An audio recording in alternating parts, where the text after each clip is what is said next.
Welcome to Stories from the Village of Nothing Much. Like easy listening, but for fiction. I'm Kathryn Nicolai. I write and read all the stories you'll hear on the Village of Nothing Much. Audio engineering and sound design is by Bob Wittersheim.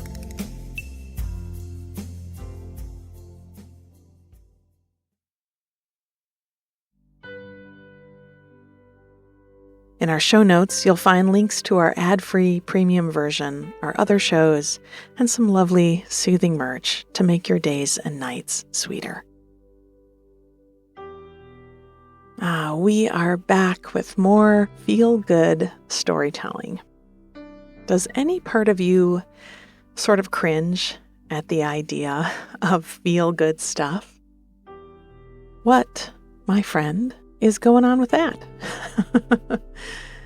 Same with the idea of a guilty pleasure. Why were we taught to feel embarrassed or ashamed of liking things or feeling good? Well, there are whole books written about that. But I'd just like to encourage you to take a moment to consider who benefits when you talk yourself out of enjoying something. Listen, if you like something, just go right ahead and like it. This can be a really therapeutic form of self-expression. When you choose your own joy over anyone else's opinion or taste. And our stories today relate to this, to prioritizing your comfort, your peace, and your pleasure. And I'm going to keep saying that word, pleasure, until it stops squicking anybody out, because you're meant to enjoy your life. And a great way to start that off is with a couple of big breaths. So take a deep inhale through your nose and sigh through your mouth. Do it again. Breathe in and out with sound. Good.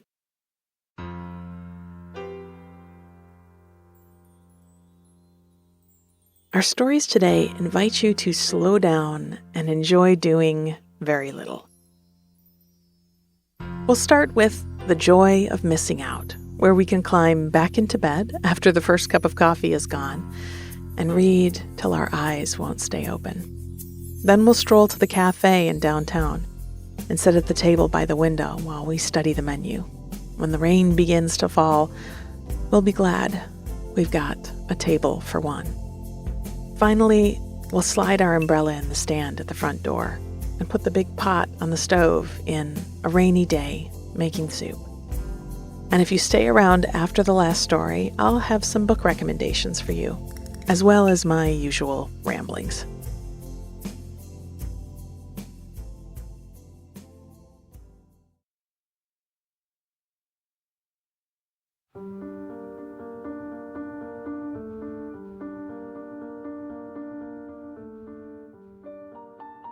The joy of missing out.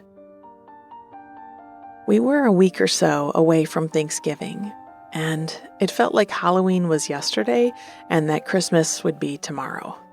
As much as I loved this time of year, sometimes it seemed like a mad gallop, rushing from October to the new year, and I wanted to slow it down and savor it before it was gone.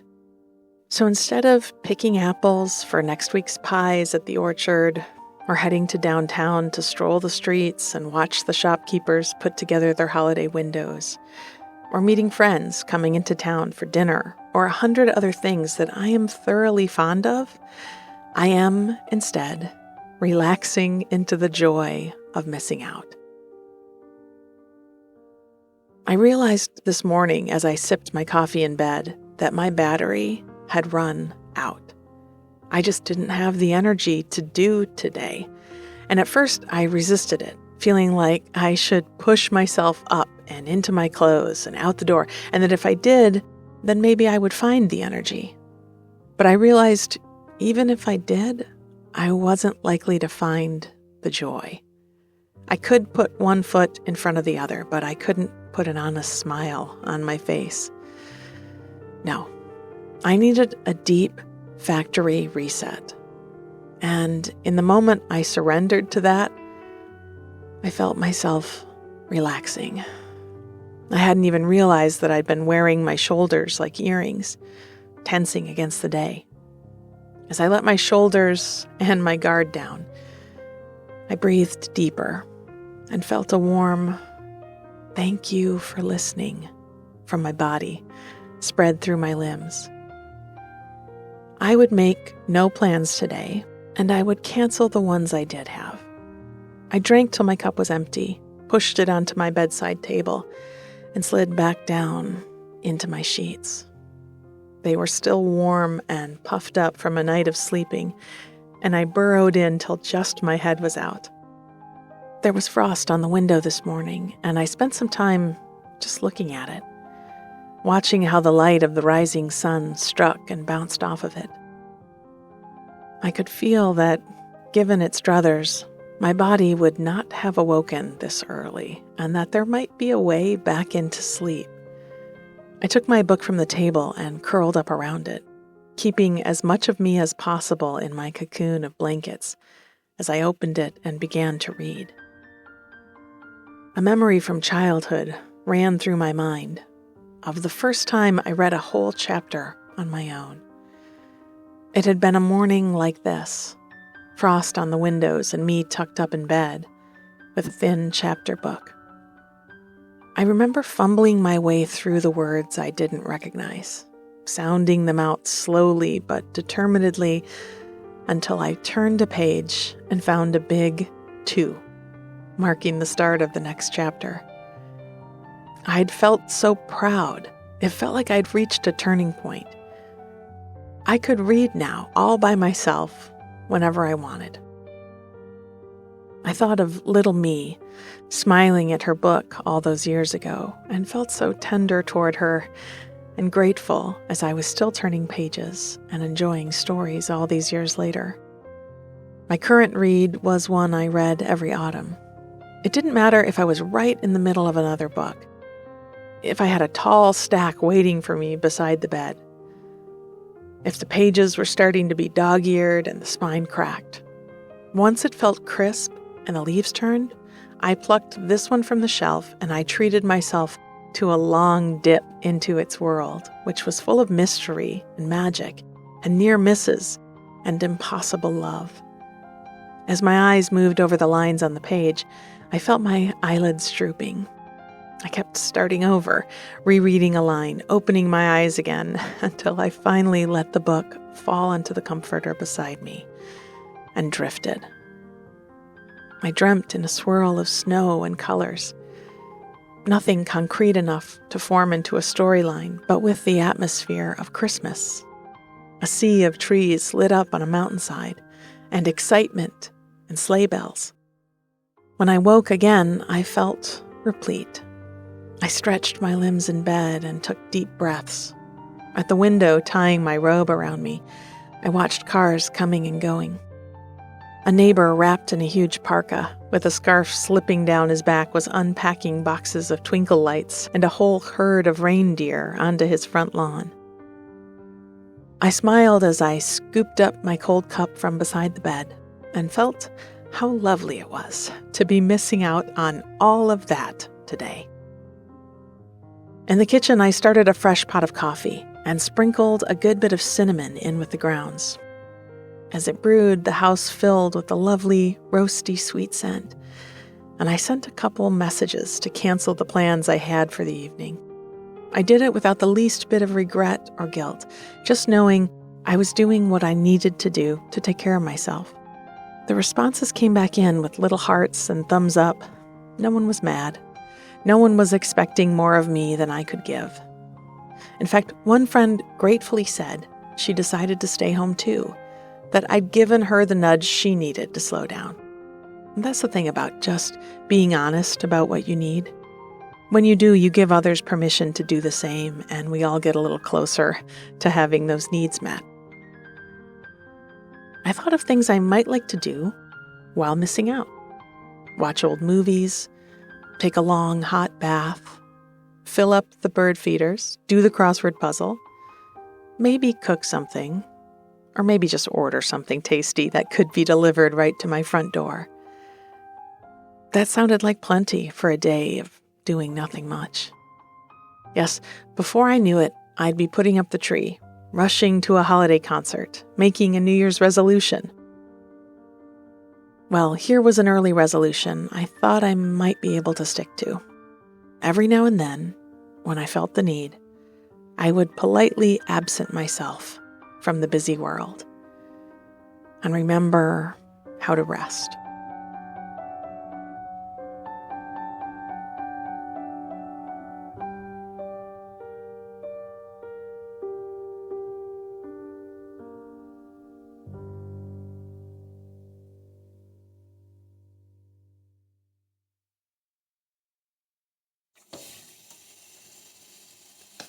Table for one. It was quiet in the apartment.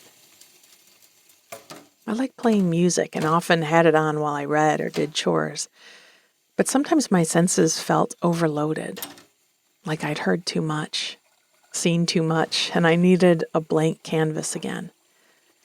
So it was quiet in the apartment. I put the last plate in the drying rack and laid a clean kitchen towel over the dishes. I wiped down the counters, clearing away the little pile of accumulated stuff that seemed to return every few days. An ink pen, a pebble I'd picked up in the park, a recipe I'd clipped from the paper, a business card, a spare stamp. Lately, when I found myself about to set something down that would only have to be dealt with later, I said out loud, in a kind but determined voice, "Don't put it down, put it away." And it seemed to be helping bit by bit. Instead of draping my sweater over a chair back, I'd hang it up in the closet. But it was a process of building up the habit. I went to the window and looked down into the street. The afternoon light was dim. The skies had been low and cloudy all day. I saw a few people on the street walking with their jackets zipped up, and umbrellas, still closed but ready at their sides. There was a man with a dog, both of them walking slowly and patiently. I watched them for a minute or so as they passed under my window and crossed the street into the square. The radiator under the window began to bang and hiss. In this old building, the heat was either on or off. There wasn't really a way to regulate beyond that. And honestly, I didn't mind it. My place was toasty all winter, and when I wanted to cool it off, I opened the windows and let the fresh air in. Feeling warm is lovely, but even better is to first feel just a bit chilled and then warmed. I felt the heat rising up from the radiator and braced my feet firm on the floor to open the window. These old windows were sticky and needed a bit of muscle to get them open. I pressed my fingertips to the rail of the lower sash, where the pane met the painted wood, and gave a good push. After a moment's resistance, it gave and slid up, letting the autumn in. It felt nice, rolling in over the heat of the radiator. I stood in the kitchen, one hip leaned against the counter, thinking of putting the kettle on for some tea. I had a package of cookies in the cupboard, and tea and cookies is never a bad idea. But having just cleaned the kitchen, I wasn't ready to start doing dishes again. I went back to the window and lifted it enough to lean out and peer down the alley toward the cafe on the corner. I could see the lights on inside, and it looked like it might only have a few customers at this hour. I like going to restaurants when the tables are empty. I like seeing movies alone in the theater. I like having the park to myself. It was a bit like the quiet of the apartment. Sometimes I just had too much of the rest of the world, and having open space around me, an empty bubble of quiet, helped me recharge and eventually come back to enjoying company and the bustle of a busy space again. I decided a meal out one I didn't have to cook or clean up after, sounded like just the thing today. I closed the window in case the rain finally came and slipped my arms into my jacket and pulled the door shut behind me. 2 flights down and out the building onto the street. I pulled my hood up to keep that buffer of quiet around me and made my way to the end of the block. I liked a diner at breakfast time. Chrome booths and bright lights, orange juice and coffee to wake me up. But in the afternoons, and especially today, all of that sounded like just too much. No, this little cafe had candles on the tables, a fireplace by the back wall, and an open table where I could watch the street. Inside, I asked for a table for one, and the waiter took me straight to it. "Best seat in the house," he said as he laid the menu on the table. I shed my coat and pulled a book from my bag and looked over the menu. This place had been around for forever, and I had had most everything they served. I loved their Hungarian mushroom soup with dill and paprika, their crisp, fresh salads and homemade dressings, and their grilled sandwiches with avocado and sauerkraut. But today I wanted more than a cup of soup or a sandwich. I wanted a meal, something that felt like a Sunday dinner. I found what I was looking for on a sheet of daily specials, a vegetable pot pie. It came with a side of green beans with slivered almonds, fresh baked bread, and afterward a dish of warm cinnamon apples. I put in my order and opened my book. There were 2 or 3 diners in the place, and you could hear low conversation and the tinkling of cutlery on plates. Outside, a gust of wind blew through the street, and rain began to hit the windows. Even from here, I heard the bell over the door at the bakery as a customer ducked in out of the rain and the wind rushed in. The lights up and down the street and here in the restaurant flickered, and we all held our breath till they came back on a moment later.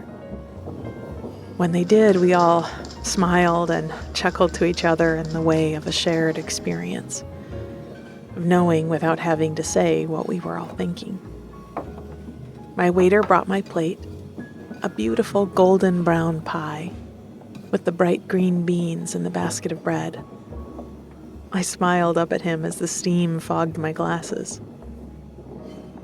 There are places where, when you eat there, you can feel that the food is made with love. And when you take your last bite and push away the plate, you feel cared for. This place was like that. I thanked him and spread my napkin over my lap. Sometimes I propped my book against the water jug, but this looked too delicious for that. I wanted to give it my full attention. I cut into the pie, and while it cooled, took a deep breath of the aroma. I could smell the crisp pastry and vegetables. Something herby, maybe tarragon or sage, and black pepper. The rain came down even harder, and I was glad that by the time I would be ready to head home, I'd be warmed by my dinner and the kind care of this place, and could hurry through the chill back to my quiet apartment. I tucked into my meal.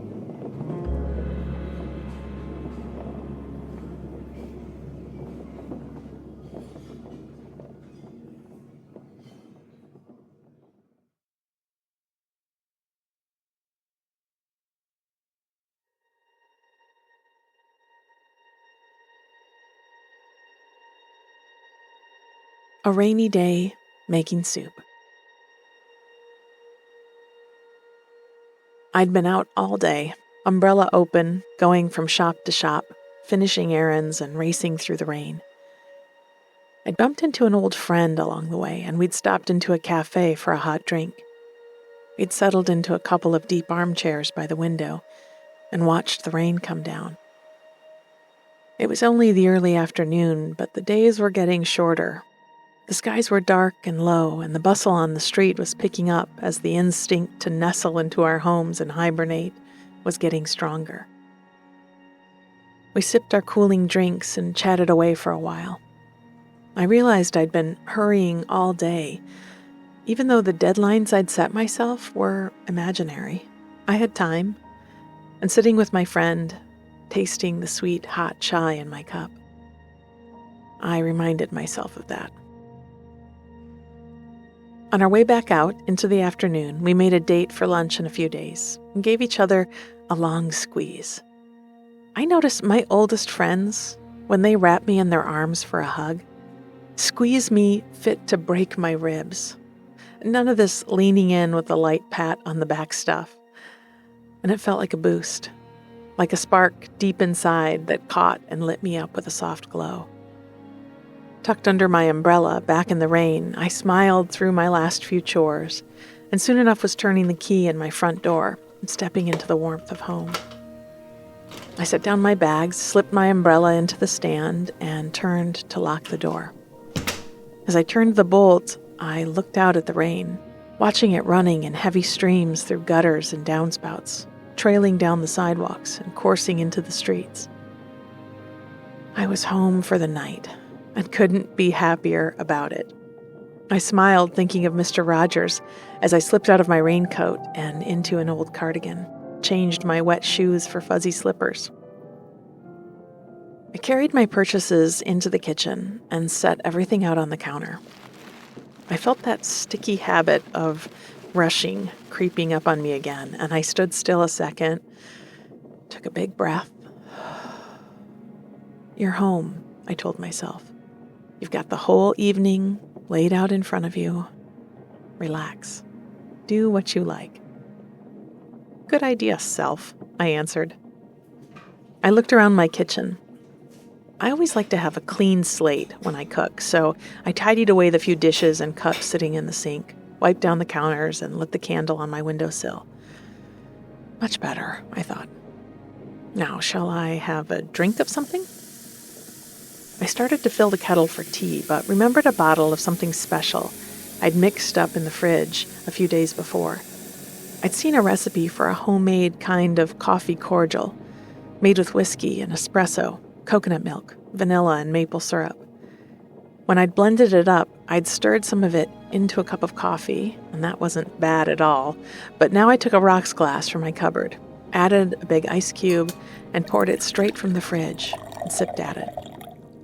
It was creamy and a little sweet, and the whiskey was smooth and had a golden maple flavor. I let it sit on my tongue for a few moments before swallowing it down and turning back to the counter of groceries. It was the perfect night for a soup, and I set my biggest pot out on the stove. I chopped an onion, some garlic, carrots, and celery, and added them to my pot with a few spoonfuls of olive oil. As they warmed and sizzled in the oil, I opened a can of smoky, crushed tomatoes, took some veggie broth from my cupboard, and chopped a big bunch of chard into strips. I always start a soup thinking I don't have enough to fill the pot, but end up barely being able to get the lid on it. So I tried to exercise a bit of control as I fought the urge to put every vegetable in the fridge into the pot. The night before, I'd been looking through my cupboard and found a paper sack of bright red beans I'd bought at the farmer's market at the end of the summer. The farmer had written in pencil across the bag, "Scarlet Runner, good for soup." So I'd soaked them overnight in water in my fridge. Now I drained and rinsed them, adding them with the broth and tomatoes, and bringing it up to a boil and then back down to a simmer.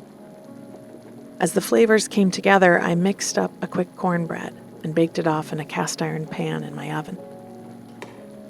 I heard a key in the lock and another umbrella joining mine in the stand. "That smells amazing," I heard over stomping feet and the rustle of a raincoat.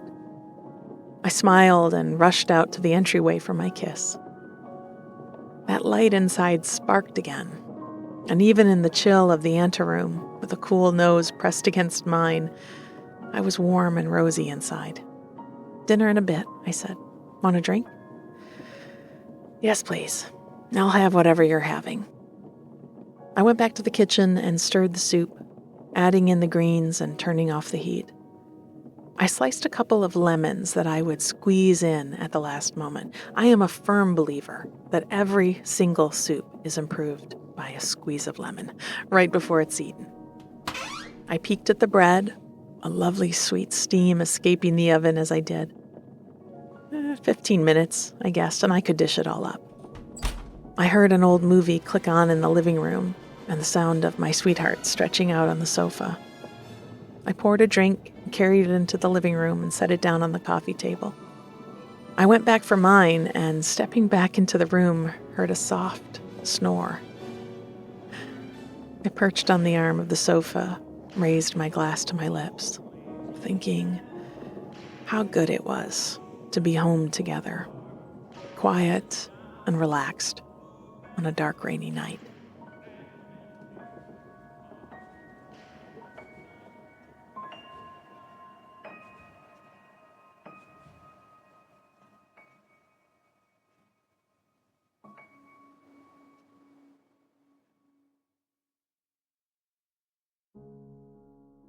These were some comforting stories to revisit. And you might think by listening to them that I am someone who struggles to step back and do less, that I might be the type to push myself to be perfect, get loads done every day, and keep well ahead of my to-do lists. And you would be wrong. I am blessed with a natural laziness that I embrace every day. But after decades of teaching yoga and talking with students about their struggles to relax and let themselves be, it is something I'm very aware of. I wish so badly to transfer some of that easy laziness, to share my sloth energy, that I've built multiple careers around it. I have more than one podcast devoted to it. There may be some irony here, I acknowledge that I'm working pretty hard to extol the benefits of not working hard. Our first story, The Joy of Missing Out, is a joy I know well. It takes pretty much zero convincing to get me to cancel plans and get back into bed. I never feel like I'm missing out when I do that. So if we have plans, you and I, if we're supposed to do something soon, yeah, let's just go ahead and right now say we'll reschedule. Wink. I thought I might share some favorite autumn books here, because autumn is for reading in my mind. Winter is for movies, spring is for poetry, summer is for music, right? I think one of the books I was thinking of when I wrote this was The Night Circus by Erin Morgenstern. And the audiobook? Oh my gosh, go download it right now. I re-listen every fall. Add to it The 13th Tale by Diane Setterfield, especially if you haven't had a book you can't put down in a while.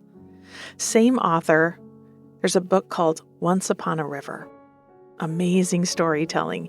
And if you've never read The Magicians by Lev Grossman, I'm so jealous of the experience you will have with that trilogy. Okay, one more series recommendation. Truly amazing writing if you like a hard-boiled detective story. Check out the Claire DeWitt series by Sarah Gran. And let me know if you want more book recs in the future. In the second story, Table for One, we heard that useful mantra, don't put it down, put it away, which I still say to myself every time I walk toward the sink with my coffee cup. And it works about 50% of the time. Like I said, it's a process. While my work in yoga and here has long had me leaning into such maxims, I'd like to remind you, nothing is for every occasion. There's no simple quip to solve the human experience. So if you sometimes feel like you are too complicated for simple sayings, you are correct.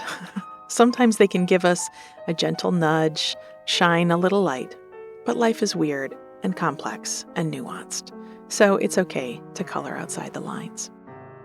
There's a restaurant, now closed and very much missed, that I thought of when I was writing this story. It was called the In-Season Cafe, and it fed Metro Detroit excellent vegetarian food for over 25 years. It was one of those tiny places. It had maybe a dozen tables. Everything was homemade, and it was absolutely served up with love. And I have a recipe for their Hungarian mushroom soup, but it just doesn't compare to my memories. I hope you have a place like that somewhere near you. Finally, we heard A Rainy Day Making Soup which was written many years before A Table for One, but I like to think of them happening simultaneously, as if the lone diner was eating her pot pie while the soup maker dashed past the cafe window on her way to bump into her friend. Side note, I almost never put alcohol in my stories anymore. Part of that is a personal shift away from it. It doesn't feel cozy to me anymore. And it's also partly because I realize lots of folks in recovery listen to the show, and I don't want anyone to just bump into it being romanticized when they're just trying to fall asleep. So it comes up now and then in the older apps, but barely ever in the new ones.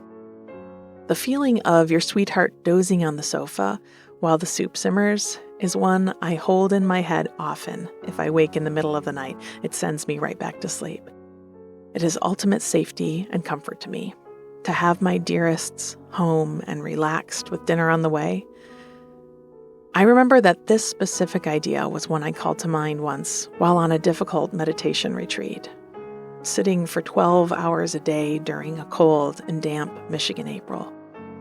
The style of the meditation was asking me to simply notice the present, where I was and how it felt in my body. All very helpful, valid tasks in meditation, but for whatever reason, I felt too uncomfortable in the present to sit with it. So I kept taking my mind to my home, where my wife would be curled up on the couch with our dogs. I think this goes back a bit to what I was saying about maxims that pretend to be always true. Even as a yoga and meditation teacher, I want to say that sometimes being in the present can be too much. Sometimes pulling up and out of our bodies is how we survive. Sometimes it's how we get through a particularly traumatic moment. Now, eventually, you got to get out of survival mode and back to thriving, and you'll need to get back to feeling. But if sometimes you need to take your mind somewhere else, that is okay. You don't have to pathologize it. Use any of these stories for those times. Use your own internal safe spaces to get through to the next day. We'll keep working on being present and calm, but it will be a lifetime pursuit.